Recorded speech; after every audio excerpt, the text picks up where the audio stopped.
সাবেক মার্কিন president Barack Obama ও মিশেল ওবামার বিবাহ বিচ্ছেদের গুঞ্জন কয়েক মাস ধরে শোনা যাচ্ছিল। এই নিয়ে কোনো মন্তব্য করেনি তারা। তবে সম্প্রতি মিশেল ওবামা নিজেই বিষয়টি নিয়ে কথা বলেন এক পডকাস্টে।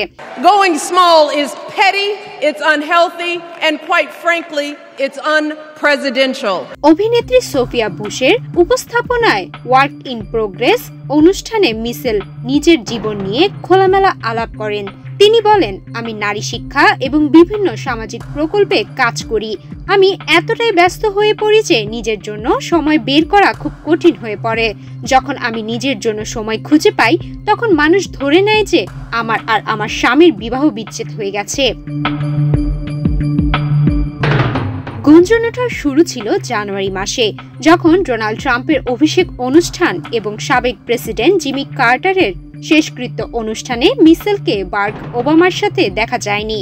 ৩২ বছর ধরে একসাথে থাকা এই দম্পতি তাদের সম্পর্কের নানা দিক নিয়ে কথা বলেছেন। বিকামিং এও উল্লেখ করেছেন যে হোয়াইট হাউসে থাকার সময় তাদের দাম্পত্য জীবনে কিছু চ্যালেঞ্জ ছিল।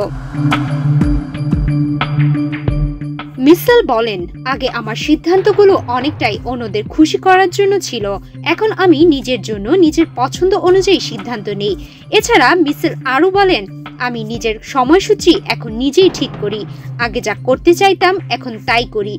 আমি এখন নিজে যা ভালো মনে করি তাই করি। এভাবে মিশেল ওবামা তার জীবন নিয়ে নতুন দৃষ্টিকোণ প্রকাশ করেছেন এবং পুরনো চিন্তা থেকে বেরিয়ে এসে নিজের জন্য বাঁচতে শুরু করেছেন। সুমায়া মিতু, বাংলাদেশ প্রতিদিন।